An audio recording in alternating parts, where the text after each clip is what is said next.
Life doesn't come with a rule book.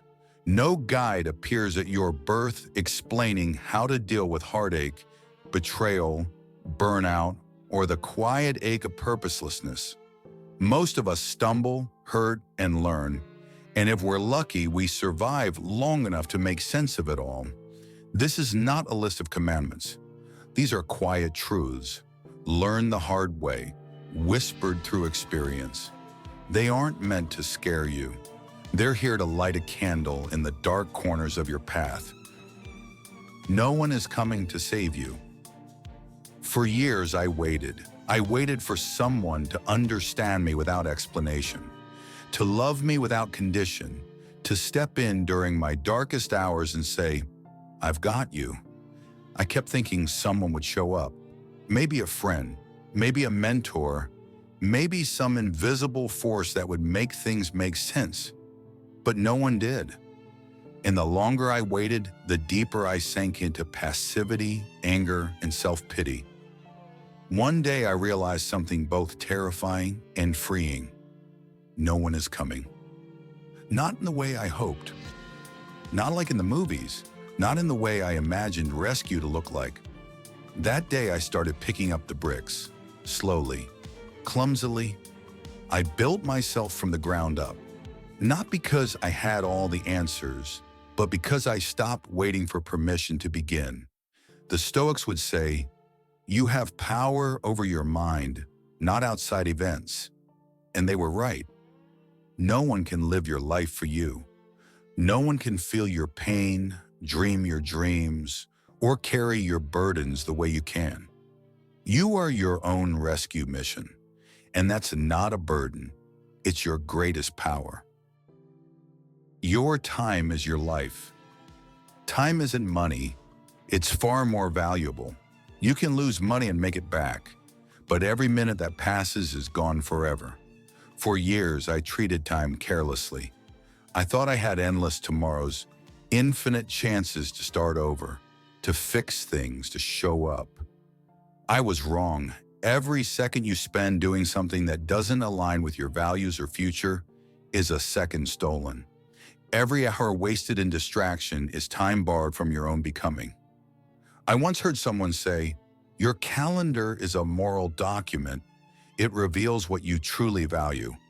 That hit hard, because when I looked at mine, it was full of people-pleasing, overcommitting, and mindless scrolling.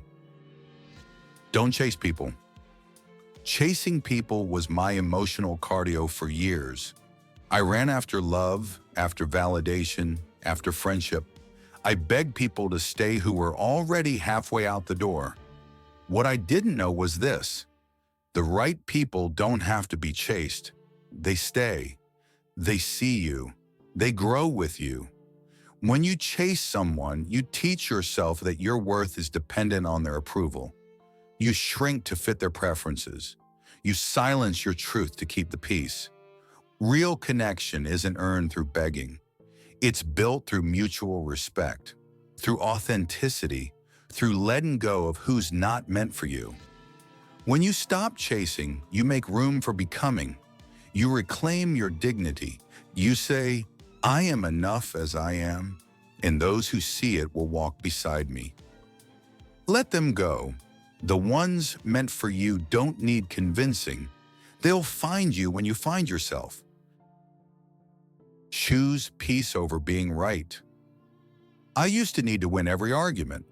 I needed to prove my point, to be the smartest, the most correct. It cost me peace, relationships, sleep. Then I learned being right isn't always the right thing. Sometimes choosing peace means walking away from the debate. It means letting someone else believe they've won. It means knowing that peace in your heart is more valuable than validation in someone's eyes. This doesn't mean suppressing your truth. It means learning the art of timing, the grace of silence, and the strength of surrender. Some arguments are traps.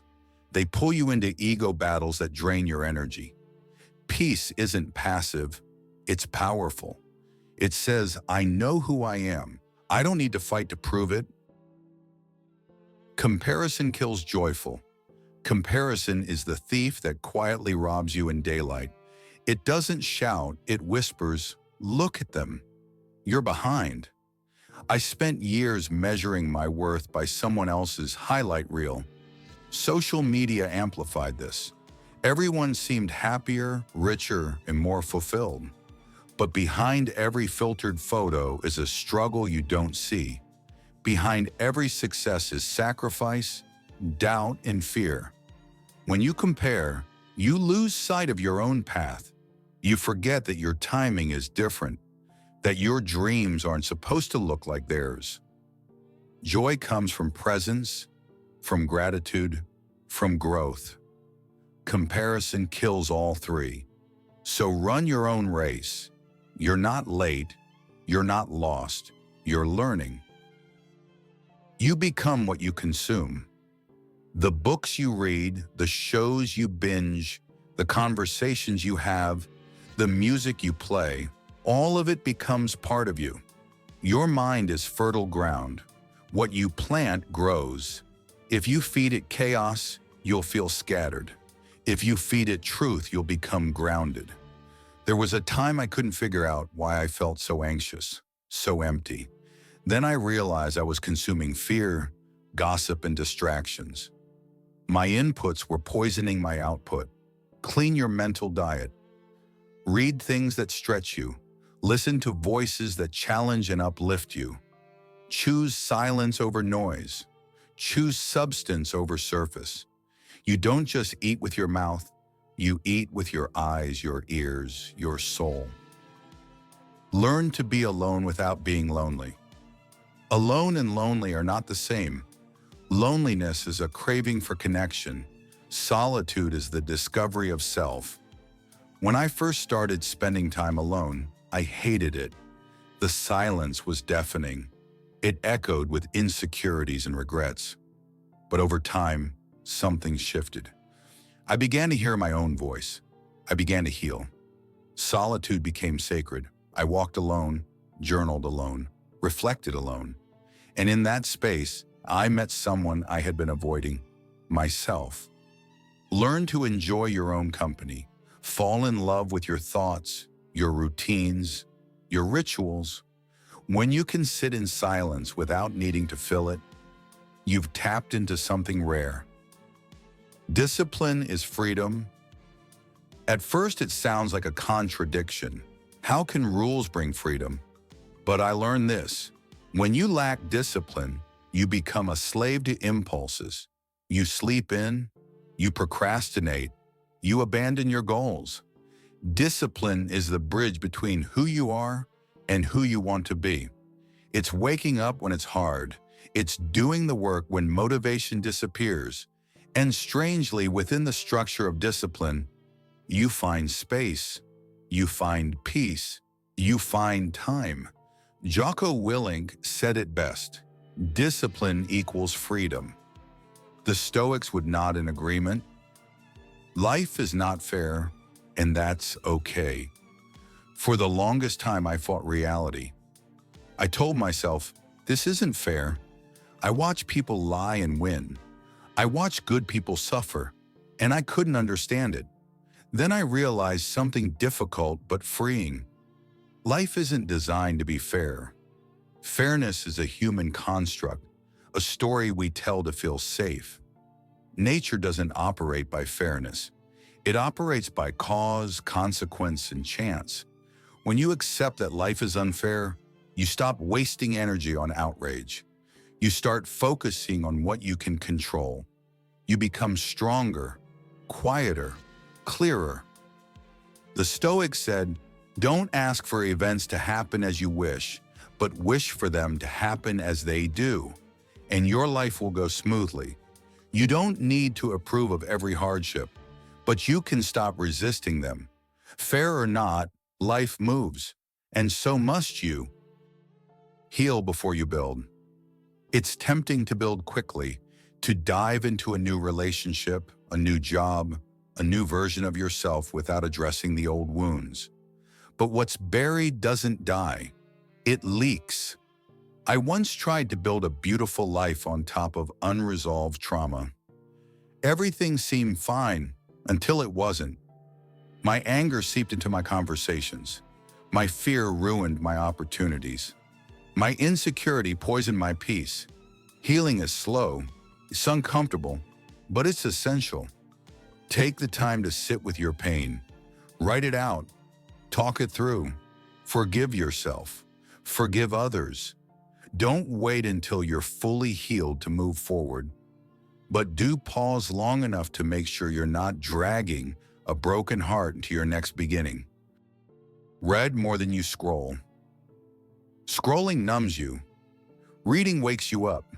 There's nothing wrong with technology, but endless scrolling steals more than time. It steals clarity. It replaces depth with distraction. Books changed my life. They did shout, they whispered, quietly, powerfully. They handed me wisdom I couldn't find in the noise of notifications. Even 10 pages a day can transform your mindset. Books don't just give you answers, they help you ask better questions. They connect you to thinkers across centuries. They sharpen your focus and broaden your world. Replace a scroll with a page. Watch your life slow down in the best way. You teach people how to treat you. People don't read minds, they read patterns. Every time you let something slide, you teach them what's acceptable. I used to think setting boundaries was selfish. I didn't want to upset anyone. I wanted to be liked. But every yes that should have been a no chipped away at my self-respect. Boundaries are not walls, they are bridges. They don't push people away. They show others how to love you well. Speak clearly. Act consistently. Show others what self-respect looks like by modeling it first. The way you treat yourself is the lesson everyone else learns. Most people don't care. It's harsh, but it's freeing. Most people are too busy managing their own chaos to worry deeply about yours. At first, this truth hurt. I wanted people to care, to ask, to check in. But the more I accepted it, the more power I took back. This doesn't mean you're alone. It means your healing can't depend on someone else's validation. Your dreams can't rely on their applause. Care enough for yourself. Show up for yourself. Celebrate in private. Cry in private. Stand up in private. That's where real growth happens. The moment you stop needing the world to notice is the moment you begin to build your own. Keep your word. In a world of broken promises, keeping your word is revolutionary. I didn't always honor mine. I meant well, but I flaked. I forgot. I overpromised. And with each excuse, I chipped away at my own integrity. Your word is a reflection of who you are. When you say something, mean it.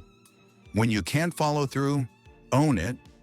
People may forget your talents, but they'll remember how reliable you were. Build a reputation not just for brilliance, but for trustworthiness. It's rare and powerful. Emotions lie. Your feelings matter. They're signals, but they're not always the truth. I felt unloved when I was deeply loved. I have felt hopeless when the truth was, I was just tired. I felt like a failure minutes before a breakthrough. Emotions are the weather. They pass. But if you build your identity around a storm, you'll never know who you truly are. Practice noticing your feelings without obeying them. Ask, is this real or just loud? Respond. Don't react. Feel deeply, but let truth lead. Every yes is a no to something else. Your time is limited. Your energy is finite. Every time you say yes, you're saying no to something else. I used to say yes to everything. Out of guilt, fear, habit. I ended up burnt out, resentful, scattered. Learn to say no with grace and without apology. Say yes to rest. Say yes to priorities. Say yes to what aligns with your purpose. Life is not about doing everything. It's about doing the right things well. Be curious, not judgmental. Judgment creates distance. Curiosity creates connection. When I stopped judging people and started wondering about them, my whole world changed. Instead of asking, "What's wrong with them?" I asked, "What happened to them?" Everyone has a story, everyone has wounds. Curiosity makes you softer, wiser, more human. The Stoics remind us, you never truly know what someone's carrying, so ask, listen, learn, suspend judgment, and choose understanding. Be boring before you're impressive. Success isn't always sexy. It's often repetitive, quiet, unseen. I used to chase intensity, big wins, loud moments. But the truth is, most of my growth came from boring routines. Reading, writing, showing up every day. Don't underestimate the power of small habits. Consistency compounds. Master the mundane. That's where greatness hides. The people you admire didn't skip the boring parts. They embraced them. You are not your thoughts. Your mind is full of noise. Not all of it is you. You have dark thoughts, intrusive thoughts, anxious thoughts. That doesn't make you broken. It makes you human. Meditation taught me this. Thoughts pass like clouds. You don't have to grab each one. You can watch them float by. There's a deeper you beneath the thinking, the one who observes. That's where peace lives. Forgiveness is freedom. Forgiveness isn't approval, it's release. Holding on to anger is like drinking poison and expecting someone else to suffer.